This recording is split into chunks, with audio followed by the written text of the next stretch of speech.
Donc, je vais vous parler de ce que je sais, c'est-à-dire ce qui se passe au-delà de la prématurité, et notamment le devenir digestif à long terme des grands prématurés. Alors, on va parler de deux choses. La première, c'est les manifestations allergiques, et j'allais prendre la parole, je vais pouvoir répondre ici. Alors, comme vous le savez sûrement mieux que moi, probablement pour des questions d'immaturité du système immunitaire, les allergies, et notamment ici, comme vous le voyez, les allergies aux protéines du lait de vache, sont moins fréquentes chez les prématurés. Vous voyez ici une diminution par rapport à la référence qui était des enfants allaités au moins 6 mois. Et dans le même registre, l'eczéma, qui n'est pas une maladie allergique, mais qui augmente le risque d'allergie, est diminué, le risque d'eczéma est diminué chez le grand prématuré. Donc tout ça, et j'allais prendre la parole tout à l'heure pour dire que, comme mes collègues précédents l'ont dit, quand il n'y a pas de lait de mère, on met sous hydrolysa. Alors d'abord, ce n'est pas justifié en termes d'allergie aux protéines du lait de vache. Et deuxièmement, nous, quand ils arrivent dans le service, donc après plusieurs semaines ou plusieurs mois, une des premières choses qu'on fait, c'est de réintroduire les protéines du lait de vache entières.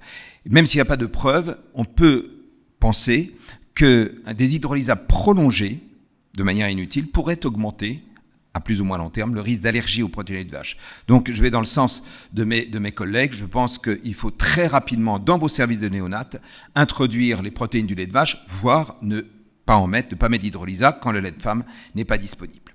Voilà ce que je voulais dire, donc comme ça je l'ai dit ici. Alors justement, en parlant toujours de l'allergie, vous savez que les toutes dernières recommandations de la prévention de l'allergie, c'est que tous les nourrissons doivent être diversifiés entre 4 et 6 mois, et surtout il faut introduire très tôt, même si chez vous l'allergie à l'arachide et aux fruits à coque est moins importante parce que les femmes enceintes ont l'intelligence d'en manger beaucoup pendant la grossesse. Mais il y a l'œuf, on pourrait ajouter le blé et le poisson, donc il faut les introduire très tôt. Mais la question qui se pose, et la dernière fois j'en avais parlé, et Olivier Clarisse qui était là m'avait alerté, et depuis justement j'ai progressé. Parce que la question qui se pose, c'est, ok pour les enfants à terme, que fait-on des prématurés? Eh bien voilà, à partir de 2 publications, une des propositions que je vous fais, il n'y a pas de consensus pour savoir quand est-ce qu'il faut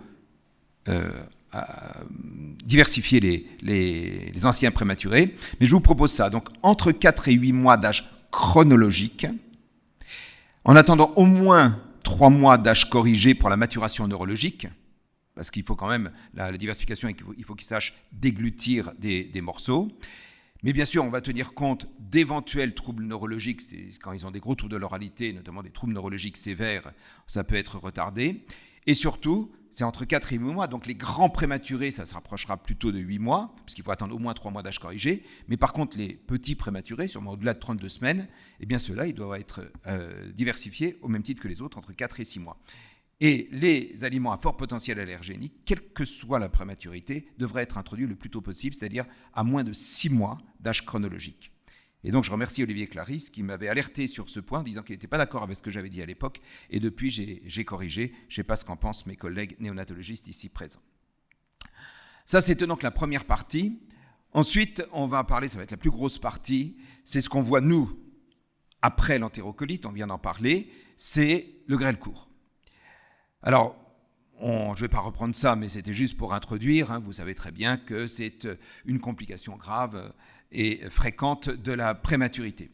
Ce qu'il faut savoir, c'est que l'entérocolite ulcéronécrosante, c'est la cause la plus fréquente de grêle-court. Il y en a d'autres, comme vous le voyez ici, il y a les volvulus, il y a différentes autres causes de grêle-court, mais la principale cause de grêle-court, et c'est une publication récente dans notre journal de référence, c'est l'entérocolite ulcéronécrosante. Donc, ce dont je vais parler maintenant, ça concerne tous les prématurés et nouveau-nés que vous avez et qui font des entérocolites sévères.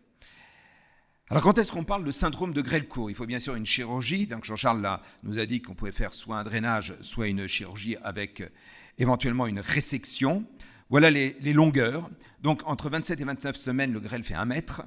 Et si, après résection, il ne reste plus que moins de 30 cm, c'est un grêle court. À 39-40, 157 cm, on parle de grêle court au-dessous de 110. Et entre 0 et 6 mois, il y a des entérocolites chez les nouveau-nés à terme, 239 cm, grêle court à moins de 167 cm. Je vous rappelle que vous avez à peu près 7 mètres. Enfin, j'espère pour vous. Et il y a, une fois qu'on a eu un grêle court, il y a 3 types, grossièrement, de grêle court. Il y a la pire, qui est celle-là, qui est absence de côlon, absence de valvule. Là, la dépendance de la nutrition parentérale peut être prolongée, voire définitive. On va y revenir. Ensuite, on a le côlon qui est préservé, mais pas de valvule iléosécale. Vous savez que l'entérocolite, elle est le plus souvent pour des raisons probablement de vascularisation au niveau iléosécal. Et donc, cette partie-là peut disparaître. C'est intermédiaire. La dépendance à la nutrition parentérale est intermédiaire. Et puis, il y a la meilleure situation avec un côlon et une valvule iléosécale qui sont entièrement préservés. Et ces enfants-là, sauf catastrophe, sont toujours sevrés de la parentérale. Je dis sauf catastrophe parce qu'il peut y avoir quand même des grêles extrêmement courts, mais c'est rare quand le grêle est quasiment entièrement négrosé que la valvule iléosécale et donc le sécom soient préservés et donc pas resséqués. Alors, les résections intestinales au niveau physiologique, ça entraîne plusieurs conséquences. Quand on résèque du jéjunum, vous savez, il y a le duodénum qui est tout petit, il y a le jéjunum qui est la principale partie, c'est là, duodénum, jéjunum, c'est là où se font les absorptions, et puis il y a l'iléon. Quand il y a une résection jéjunale, c'est là où se font les principales absorptions, on va avoir une malabsorption sévère, avec donc une diarrhée qui va être importante. Ça va accélérer la vidange gastrique, donc qui va accélérer encore le transit intestinal, mais le cycle entérohépatique de la B12 et des acides biliaires sont conservés. Je vous rappelle que l'iléon ne sert quasi exclusivement à ça, il y a quelques absorptions autres, mais c'est essentiellement l'absorption de la B12 et des acides biliaires dans les cycles entérohépatiques. Et justement, quand il y a une résection iléale, cette fois on va avoir une malabsorption de la B12 et surtout une interruption du cycle entérohépatique des acides biliaires, ce qui va amener beaucoup plus de complications, d'abord d'une stéatorrhée, vous savez que les selles biliaires ça sert à digérer les lipides, donc il va y avoir une maldigestion des lipides, des colites biliaires, parce que les acides biliaires ne vont pas être réabsorbés, vont arriver au niveau du côlon, et vont être particulièrement toxiques, et puis des complications biliaires, notamment de sludge, voire de lithiase. Enfin, quand le côlon, ça ne sert qu'à réabsorber l'eau, essentiellement et les électrolytes, et donc on va avoir une diminution de la réabsorption d'eau de sels, donc beaucoup plus liquide, et une réduction de la production d'acides gras à chaîne courte. Les acides gras à chaîne courte, c'est ça qui donne la merveilleuse odeur au sel, et c'est réabsorbé par les colonocytes, c'est le principal nutriment des colonocytes, et donc quand il n'y en a pas, les colonocytes vont être moins nourris. Alors comment on prend en charge les grêles courts ? Bon, il faut les nourrir bien évidemment, nutrition parentérale toujours nécessaire au début, plus ou moins longtemps. Comme pour les prématurés, on privilégie l'alimentation orale dès qu'on peut. On préfère une nutrition entérale nocturne pour améliorer les sevrages, même si ce n'est pas physiologique, pour que l'enfant puisse s'alimenter dans la journée. C'est ce qu'on fait dans le service. Et on a sevré un nombre incalculable d'enfants qui étaient arrivés de néonates, parce que c'est votre habitude, avec une nutrition entérale diurne. Généralement, vous commencez au biberon et vous complétez au biberon. C'est comme si après un bon couscous, on vous propose un méchoui, vous avez du mal à le manger et vous allez avoir encore plus de mal à manger au repas suivant. Et bien, c'est pareil, donc il faut respecter la physiologie. Les formules semi-alimentaires, là encore, sont souvent utilisées, Jean-Charles l'a dit tout à l'heure, mais on n'a aucune preuve que ça ait un intérêt. On va limiter la diarrhée par soit des IPP, des anti-H2, c'est hors AMM, mais ça pourrait avoir un intérêt, même si c'est discutable. On utilise le loperamide, en étant bien sûr très prudent, et la cholystéramine, notamment quand il n'y a pas d'iléon ou de valvule, parce que c'est un chalateur des selles biliaires, et ça va diminuer le risque de colite biliaire. Et puis, on tanne les chirurgiens pour qu'ils remettent le plus rapidement possible en continuité. Généralement, ils aiment bien attendre au moins 6 à 8 semaines pour des raisons de technologie chirurgicale. Quand on a été dans un ventre, c'est plus difficile d'y retourner. Ça va accélérer le sevrage de la parentérale et surtout, c'est important, réduire, on va y revenir un peu avec la transplantation, réduire les risques de complications hépatiques qui sont un des éléments pronostiques majeurs des grêles courts. Voilà comment la remise en continuité, donc le plus rapidement possible du côlon, augmente la récupération énergétique et donc accélère la tolérance et la remise en continuité. Alors, une fois qu'on a le grêle court, il faut savoir aussi qu'il y a une adaptation métabolique, c'est-à-dire que le côlon va s'adapter en augmentant la profondeur des cryptes. Donc, pour essayer de réabsorber encore plus, parce qu'ils vont avoir, bien sûr, quand il y a un grêle court, ils vont avoir le côlon va avoir plus de liquide à réabsorber. Et puis surtout, je ne sais pas si vous avez déjà vu des grêles courts quand ils sont grands, ils ont une hyperphagie absolument majeure.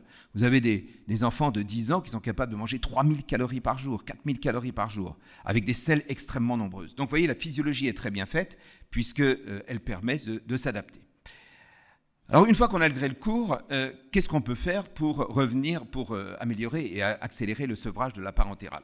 Alors, il y a des techniques chirurgicales d'allongement du grêle qui nécessitent comme préalable d'avoir une dilatation du grêle, donc ça prend un certain temps. Et donc, il y a deux techniques. Il y a le Bianchi qui est ici, qui consiste donc à diviser le grêle en deux et donc de doubler sa longueur sur une certaine longueur. Et puis, il y a l'entéroplastie transverse qui consiste, comme vous le voyez sur cette image, à faire des chicanes comme ça et d'augmenter un peu la surface d'absorption. C'est des chirurgies lourdes avec une efficacité relative. Et c'est pour ça que, beaucoup plus récemment, est arrivé ce médicament révolutionnaire, le téduglutide, qui est un analogue de GLP-2. GLP-2, c'est une entérohormone qui a donc sécrétée par l'intestin, et qui a plusieurs propriétés, dont celle de favoriser la croissance et la fonction intestinale. Et donc, ça a été autorisé par la FDA, puis l'Agence européenne, pour les enfants de plus d'1 an qui avaient un syndrome de grêle court dépendant de la nutrition parentérale. C'est un médicament qui coûte très cher, puisque le traitement, c'est en moyenne 10 000 € mensuels, donc 100 000 dirhams. Alors, l'étude Princeps est très récente, parce que vous voyez, elle est de 2020, il y en a eu quelques-unes préliminaires avant, mais la vraie étude Princeps, c'est celle-là, donc qui a porté chez des grands enfants, puisque c'est le devenir à long terme, donc c'est des grands enfants qui ont un grêle court. Alors vous voyez qu'il y en avait quand même pas mal qui avaient eu un grêle court à cause d'une entérocolite ulcéronécrosante, et avec des grêles restants qui étaient relativement courts. Voilà le premier travail. Donc, il y avait ceux qui avaient une prise en charge ici standard, avec la réduction de la dépendance à la parentérale, que ce soit le volume ou les calories dans la parentérale. Et là, ils avaient testé deux doses, 0,025, 0,05, c'est ce qui a été retenu. Et vous voyez donc, au fil des semaines, une diminution du volume de la parentérale nécessaire. Et 5 de ces 13 patients initiaux ont pu être sevrés de la parentérale. C'était des enfants qui, encore une fois, ne pouvaient pas être sevrés de la parentérale. C'était le principe pour entrer dans l'étude. Alors, quels sont les effets indésirables de la téduglutide? C'est comme l'analogue de GLP-1 que certains utilisent pour maigrir. Elon Musk, Kim Kardashian qui utilisent les analogues de GLP-1. Les analogues de GLP-2, c'est pareil, ça donne des troubles digestifs, vomissements, nausées, douleurs abdominales, mais enfin avec une efficacité qui est assez intéressante. Donc il y a eu plusieurs travaux depuis, et puis voilà les 2 derniers travaux, donc publiés dans l'American Journal of Clinical Nutrition, qui n'est même pas encore sorti d'ailleurs, il vient juste d'être accepté, et l'étude française, avec Cécile Lang comme premier auteur, 25 enfants avec des grêles courts, dépendant de la nutrition parentérale depuis au moins 2 ans. L'âge médian était de 9 ans. Vous voyez qu'ils avaient plus que 26 cm de grêle. Ils ont reçu donc la dose classique de téduglutide, de Revestive, ça s'appelle le Revestive. 24 semaines plus tard, il y avait pratiquement 100% de réduction d'au moins 20% de la nutrition parentérale. Et à S48, vous voyez, donc presque au bout de 1 an, eh bien 8 de ces 25 enfants qui n'étaient pas sevrés de la parentérale ont pu être sevrés de la parentérale. Un autre élément très important, c'est la citruline. La citruline, c'est un acide aminé qui est sécrété par l'intestin et qui est un très bon reflet de la masse entérocytaire. Et donc, c'est juste un dosage sanguin à faire. Et vous voyez que ça a doublé la citrulinémie, donc ça a doublé la fonction entérocytaire avec une amélioration de l'énergie absorbée et une croissance qui est restée tout à fait correcte, avec toujours des douleurs abdominales dans ce cas-là. Et puis la plus récente des études multicentriques aussi qui vient d'être publiée, 20 nourrissons et enfants. Alors c'est un peu plus compliqué parce qu'il y avait d'abord la core study qui était l'étude initiale et ensuite il y a eu une extension de l'étude. Et les résultats sont là. Au bout de S24, 62% de réduction de 20% de la parentérale, alors que sous traitement standard, il y en avait un peu moins, et 65% à S48. et puis deux enfants ont pu être sevrés de la parentérale avec les mêmes effets indésirables. Donc c'est vraiment un traitement d'avenir dont le coût est pour l'instant extrêmement important, mais quand on fait le rapport entre le coût du traitement et le coût de la nutrition parentérale, à la fin, on peut s'en sortir, parce que c'est des enfants qui pourraient rester des années sous nutrition parentérale. Alors, que deviennent maintenant que deviennent ces grêles courts néonatales? Il faut savoir qu'on a toujours très très peur, mais rassurez-vous, la plupart sont sevrés de la nutrition parentérale. Vous voyez ici dans cette étude, 2/3 des patients sont sevrés de la nutrition parentérale en 10 ans. Donc, ça peut être très très long, c'est ce qu'on dit aux parents quand on les reçoit de vos services de néonates dans notre service. Ça va être très long, mais on a bon espoir. 2 facteurs pronostiques sont absolument essentiels. C'est bien sûr, la longueur du grêle restant, et qui est parfaitement corrélé, comme vous le voyez là, à la citrulline. Vous voyez que quand le grêle est plus long, la citrulline est plus importante. Et le deuxième élément, sur cette diapo, c'est la présence ou pas de la valvule iléosécale. Donc vous voyez qu'un grêle de 25 cm environ, 20-25 cm, sans valvule, on peut être quasiment certain que l'enfant ne sera jamais sevré de la parentérale. Après, avec valvule, on peut aller jusqu'à 40 cm. Donc plus on a de grêle, bien sûr, et de valvule, plus on peut espérer avoir un sevrage de la nutrition parentérale. Alors, l'équipe de Necker en France a développé la transplantation intestinale il y a quelques années. Voilà le dernier travail à long terme qu'ils ont publié. Et vous voyez que le problème, c'est ça. On parle de 20 enfants qui ont eu une transplantation intestinale, 8 décès, quasiment 50% de décès. Donc aujourd'hui, la transplantation intestinale est abandonnée. Pourquoi ça marchait aussi mal? Parce que l'intestin, c'est un organe immunologique, donc les rejets étaient extrêmement importants. Aujourd'hui, seuls sont transplantés ceux qui nécessitent une autre transplantation, essentiellement hépatique.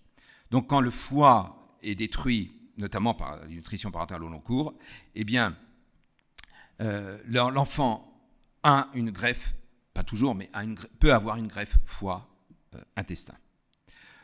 Donc, sinon, il n'y a plus de transplantation intestinale comme ça. Mais bon, les choses peuvent bien évoluer, puisque vous voyez, c'est pour terminer sur une bonne note, eh bien, même ceux qui restent sous nutrition parentérale à domicile, eh bien, des grossesses sont possibles, puisque dans cette publication de l'équipe de Beaujon à côté de Paris, une grossesse a été faite chez une maman qui était en nutrition parentérale au long cours.